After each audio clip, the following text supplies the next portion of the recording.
Machine here, and you're watching Thorin's YouTube channel. 20-minute video for 2 minutes worth of content. Gold. We're coming up on 6 entire years worth of competitive CSGO.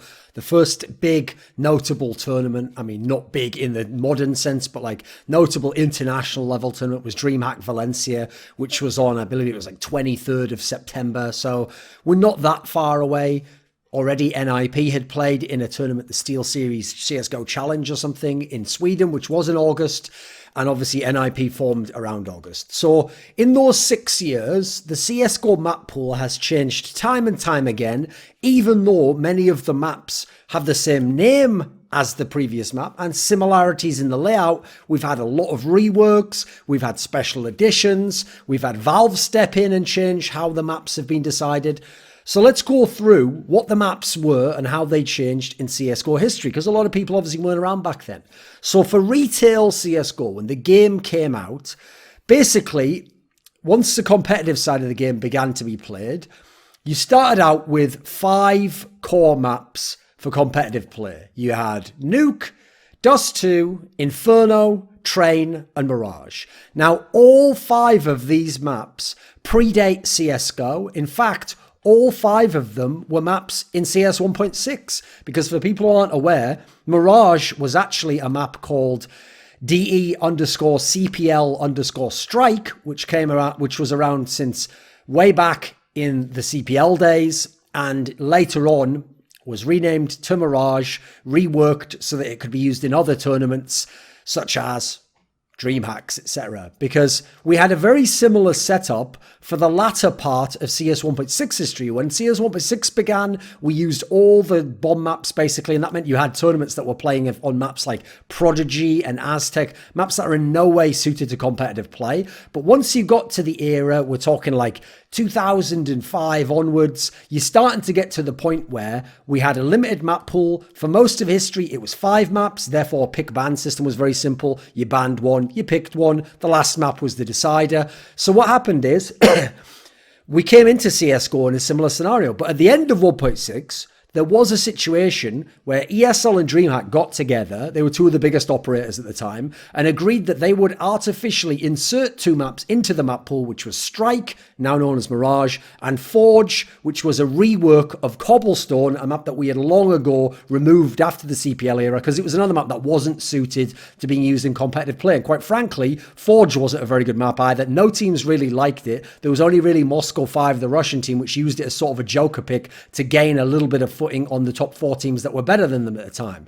So admittedly, when we had the 5 big maps towards the last years of CS 1.6, it wasn't Mirage that was actually being used at that point in time. As I said, Mirage under the name, well, it wasn't under the name Strike, but Mirage got added later. It was actually Tuscan, which was the 5th map, along with Nuke, Dust 2, and Train in CS 1.6.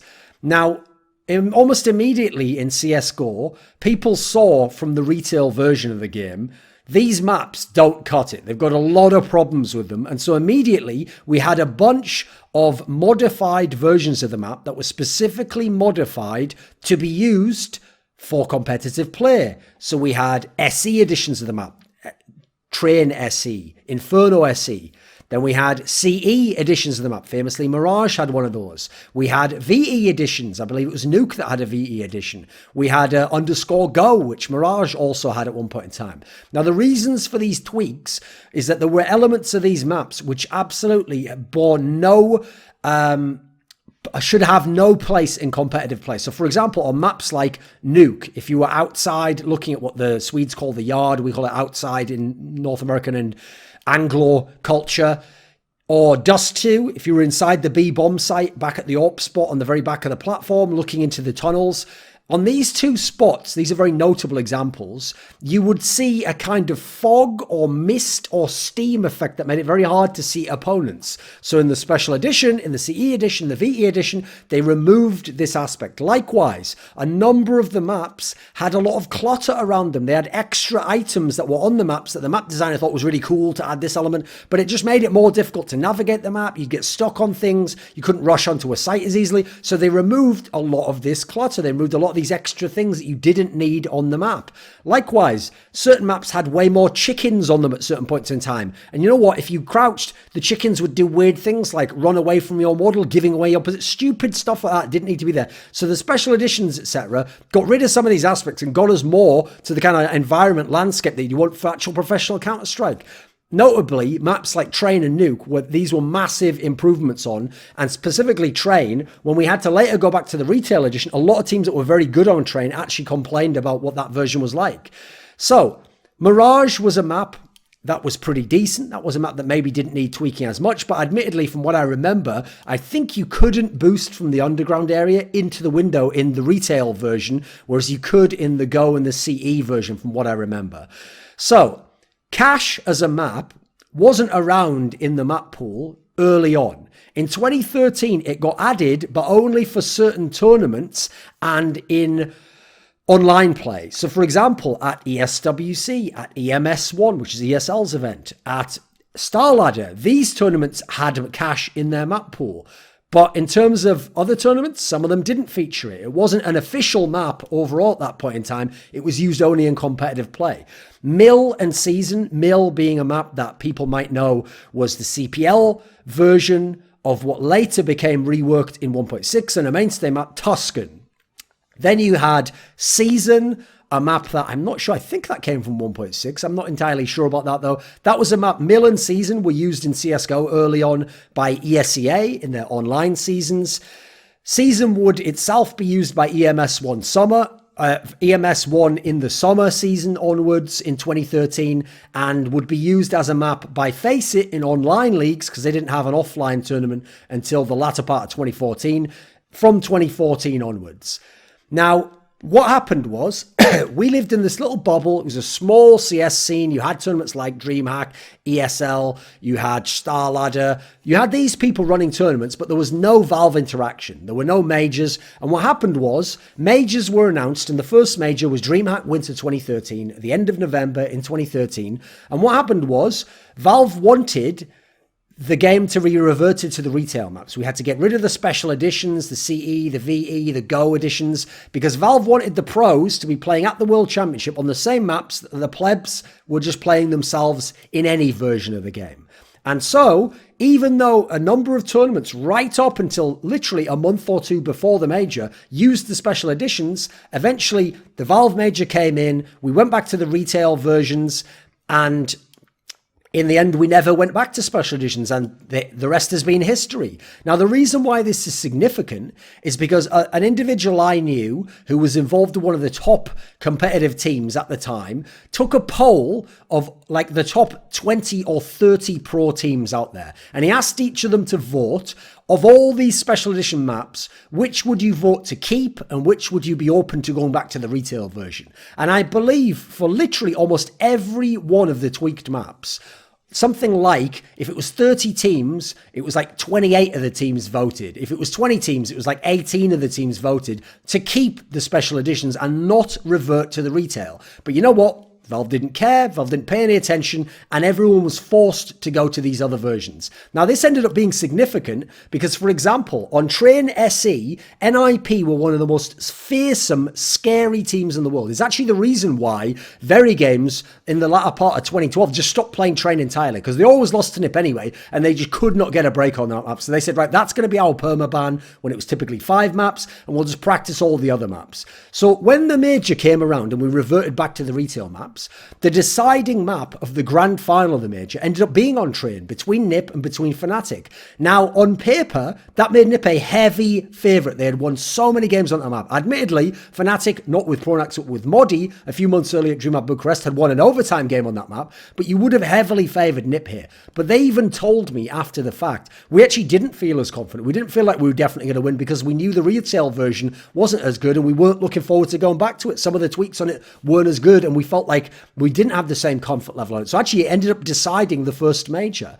Now, at that first major, we didn't have maps like Cache in the pool, didn't have Season or Mill. We just had the 5-map pool. We had Dust 2, Inferno, Train, Nuke, Mirage. Coming into 2014, though, around July, we got Cache as an official map added to the pool, and it replaced Train, a map that was very unpopular. As I said, people did not like the retail version of that particular map. I mean, the bomb spot was a fucking joke where it was outside for a start of it. It allowed very easy T plants, but at the same time, it was a massively CT-sided map. So it was all those nightmare scenarios where who knows how you fix that. Now, cash began to be used in tournaments. Already it had been used in the past, but it was now an official map. So, for example, a tournament like Gfinity G3, it played a big part in why a team like Virtus Pro won the tournament, why Dignitas eliminated NIP. Around August of this year, for the third major, ESL1 Cologne, we had Cobblestone and Overpass, two brand new maps added for this tournament. Now, Cobblestone obviously was a map from 1.6, but it's quite a different layout and kind of dynamic. Overpass is a map that, as far as I know, is brand new entirely. They were also added along with a randomizer for the third map and for group stage games, so that teams couldn't just avoid them entirely. They couldn't just be a gentleman's agreement that no one's going to play these maps. Sure, both teams could have banned them in the playoffs, but in doing so, first of all, you can't get any kind of competitive edge on someone, and you're in a situation where you then can't ban a map that you really don't like, whereas these are brand new maps. So we had a 7-map pool for this major, 2 maps no one had played or practiced. Quite frankly, at this point in time, these are not the Cobblestone and Overpass you know from today and from the last few years. These were very bad maps. Cobblestone particularly was a disgrace. It was ridiculously CT-sided. It was incredibly hard to do any kind of a site rotation as a terrorist on the map. You had a very slow setup. The way that you had to try and attack the B site was a joke because there was a break in the actual long wall before the broken platform part. There was a break in the wall, so CTs could watch you from all angles and you were utterly fucked trying to come out. You could easily be counter-flashed. Nobody, quite frankly, was picking Cobblestone in this tournament. It got played a few times as a randomized decider. The only person who picked it from memory, and I might be wrong here, I might have been picked also in the semi-finals, was Fnatic picked it as a weird map against NIP in the final because they thought they could win on it. Beyond that, people typically stayed away from it. Some people played some Overpass. Generally, people stayed away from these maps before they were reworked almost entirely. A rare example of someone not doing so was the now infamous Dignitas pick of Cobblestone in the quarterfinals at Dreamhack Winter 2013, which was one of the moments that really solidified that team that, like, we got to get rid of Fetish. Like, this is one of the stupidest map picks of all time. Because even though Dignitas themselves didn't play it, because they'd looked up that Na'Vi, a team that they were actually favoured to beat, hadn't ever played it. They thought, well, they haven't ever played it, so they'll have no chance. Na'Vi, of course, went on to beat Dignitas on this map and ended up eliminating them in the quarterfinals when Na'Vi was the underdog, and therefore Dignitas didn't make top 4 at this major. Now, in December of this year, Overpass began to be tweaked and to be reworked and became much more like the map you now remember. Now, it already, again, this map had decided a major because it had been the deciding map of Dreamhack Winter 2014 that LDLC had won in overtime against NIP. If you go and look at some of those VODs, you'll see the differences. Like, for example, the way you would play the A site was ridiculous. People would just play inside the A bomb site. The setup was a lot more different. It wasn't a very good map. It was way too slow setup, and it's already a slow setup map now, but it was way more extreme back then. But it began to be tweaked. They began to fix that A site, most notably some of the positions of where the door was, for example. And coming into 2015, in February, Cobblestone got a rework also, began to be tweaked, became a much better map. They changed the mid setup. They changed it so it had that little set of steps between. They made it so the rotations were a lot quicker. They fixed it so there wasn't a missing middle part to the wall on B. You had to go all the way along. And the map became, funnily enough, eventually, given enough time, T-sided, whereas at this point in time, it'd mad CT-sided. Then we got one of our first replacements. Just as Cash the previous year had replaced Train, around, I think it was like April of this year, a rework of Train, entirely reworked, new textures, everything, came back into the pool, this time replacing Nuke, which went out of the pool. Nuke at this point in time, also a very unpopular map. It was logical as to why they took it out. I imagine it wasn't played very much in matchmaking. It was very CT-sided. Now, they didn't make it better later, but I can see why they removed it at this point in time. Notably, one of the first tournaments to use the reworked Train was Dreamhack Tours, which was not a minor at the time. And famously, the Hellraisers team of Angel and Dorsia, and Mo actually, were able to defeat the Titan team on this map, in part thanks to Anders in the airport telling them some tricks that he'd figured out on the map for one of his fucking legendary Theorycraft videos, and they used this to great effect to defeat Titan of Kenny S, Apex, Maniac, etc. A much better team at the time. Now, coming into 2016, we had Nuke return to the map pool, reworked. It was around April of this year. It replaced Inferno. Now, you might remember ESL Pro League Season 3 was the last tournament to use Inferno. It ended up being the decider of that epic best of 5 between G2 and Luminosity Gaming. One of the all-time series that you've got to see if you want to just see a great game. Didn't include it in my 10 series to see, because my 10 series to see was about painting the picture of who the big teams were and taking you on a journey through CSGO history. It wasn't just supposed to be the best maps. Now, this map was really shocking when they removed it, because unlike when they removed the old train, when they removed Nuke, these were maps that weren't popular. These were maps that even the pro community was like, good riddance, let's get these new maps in. But Inferno was still arguably the most popular map in the pool. It was one of the most played maps. Practically every top team played it. Almost no top teams banned it. I think one of the rare two teams that banned it were, I think, CLG from NA and Dignitas from Europe. I think they were the only teams I can think of that actually banned it. Nuke, at this point in time, when it came back, did not become a popular map. It was played very, very few times. The rare times it was something of a shit map pick, quite frankly. You can remember when Virtus Pro made the mistake of picking it against SK at ESL 1 Cologne 2016 in the semi-finals, effectively just giving up a free map in what otherwise was an epic series. Funnily enough, Virtus Pro would go on to actually embrace the map, go on an unbeaten streak on it. It was very heavily part of why they became a number 1 team again. You had a few other teams play it, but generally, the reason why those teams stressed it so much is everyone else in the pool didn't want to play it, veered away from it, and therefore it became a veto threat. All those teams could play it and get easier wins against you.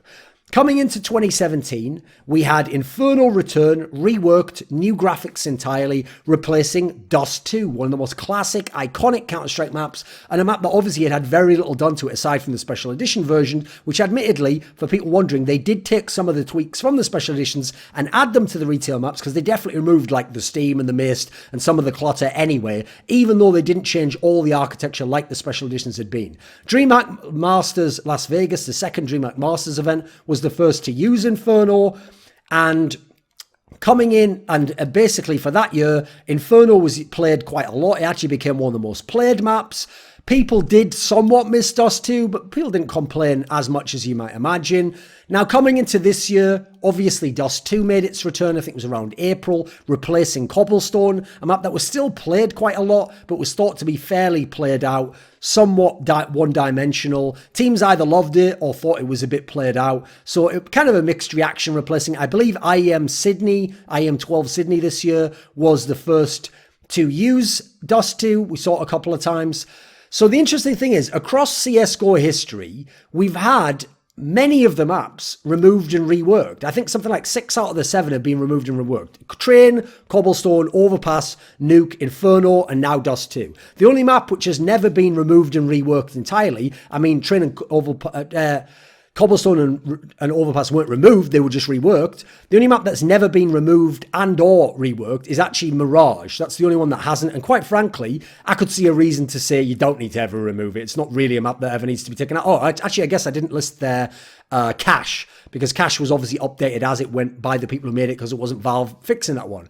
So certainly interesting that Cache and Mirage were never removed or fully reworked. Cache was reworked, but just gradually over time. I don't think Mirage needed much of a rework, quite frankly. Pretty good map overall. Now, I've often given the idea in the past that I would like a map development core team, a set of people who work with developers for maps, who playtest the maps, who figure out what core elements and maps make sense, bring in new maps, bring them in one at a time into the map pool, be developing new maps so we can get a fresh element to the game. But I actually thought of another way to also do replacing maps to make it cool, which is we've already got all the maps at the moment. So whether we rework them or not, we want some kind of variety and some kind of change so it's not always the same map. So how about this? Take the maps that at times people complain about or are the least popular and that you're going to have to replace or consider removing. And I would say those are Dust 2, Nuke, cobblestone and cash. And I think what you should do is you should have a set season. Now, the season might be 4 months, 5 months, 6 months. I don't know. They'd have to figure out what it is.